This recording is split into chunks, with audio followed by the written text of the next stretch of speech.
ઘણી બિઝી રહી છે, દેખાતી જ નથી. એમાં એવું છે કે અમે નવા ઘરની પ્લાનિંગનું સર્વે કરી રહ્યા છીએ, તો પપ્પાએ કીધું કે ઘરના ડિસિઝનમાં સાથે રહેવાનું છે. તો પછી શું સર્વે કર્યું? સૌપ્રથમ એરિયા અને તેની કનેક્ટિવિટી. બસ ખાલી એરિયા અને એની કનેક્ટિવિટી. એ એરિયાનું રોડ રસ્તાનું શું? હું જ્યાં રહું છું ત્યાં રસ્તા સંકળા છે અને બાપ રે બાપ, ટ્રાફિક તો જવા જ દો. મારા કાકાએ પાલ પાસે એસએમસી વાળા દાંડી રોડ પર એક સોસાયટીમાં ઘર બુક કરાવ્યું. એ કહેતા હતા કે નવા ટાઉન પ્લાનિંગ વિસ્તારમાં એસએમસી 40% કપાત લે છે, જે પહેલાં 30% હતી, જેના કારણે એસએમસી રસ્તાઓ પણ અનેક મૂકે છે અને પહોળા 300 ફૂટ, 120 ફૂટ, 100 ફૂટ પહોળા. આના પર તો મેં ક્યારે ધ્યાન જ ના આપ્યું. રોડ મોટા હશે તો ટ્રાફિક ના લાગે, સર્વિસ રોડ અને સાયકલ ટ્રેક પણ મોટું મળશે. પણ બજેટમાં તો આવવું પડે ને. બજેટમાં તો આવી જશે, એ તો મને ખબર છે. મારા કાકા 3 BHK ફ્લેટ લેવાના હતા, એ જ બજેટમાં 4 BHK વાળું ઘર મળી ગયું. એ બી મોટા રૂમ વાળું અને 3 4 વ્હીલર પાર્કિંગ વાળું. તું કયા એરિયાની વાત કરે છે? આ એરિયા સુરતના નવા 300 ફૂટના રિંગ રોડ પર આવેલો છે, જે રિંગ રોડ પાલ અને ઓખાને કનેક્ટ કરે છે. તો આ રિંગ રોડનો ફાયદો શું? તમે એક્સપર્ટને તો પૂછતા જ નથી.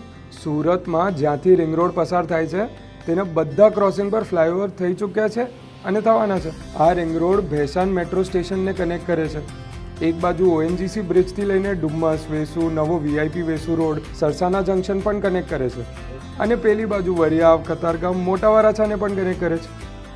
અને આ પણ કોઈ પણ સિગ્નલ અને ટ્રાફિક વગર. આ એરિયાનું ભવિષ્ય તો સારું લાગે છે.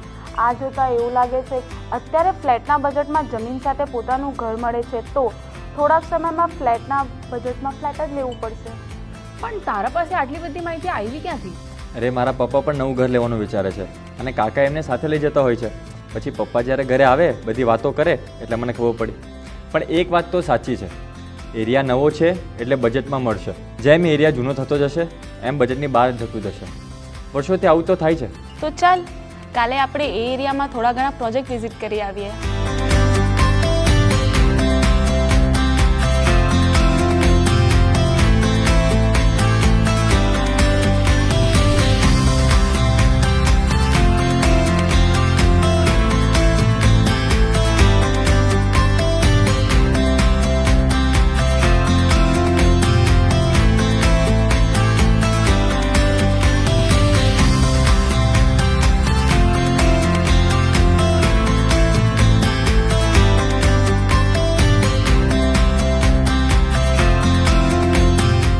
આ સોસાયટીનું કેમ્પસ જોઈને તો એકદમ રિસોર્ટની યાદ આવી જાય છે. રેસિડેન્શિયલ પ્રોપર્ટી આવી પણ હોઈ શકે તે તો મને ખબર જ નહોતી. કેમ્પસની ઇન્ટરકનેક્ટિવિટી પણ બહુ જ સારી છે.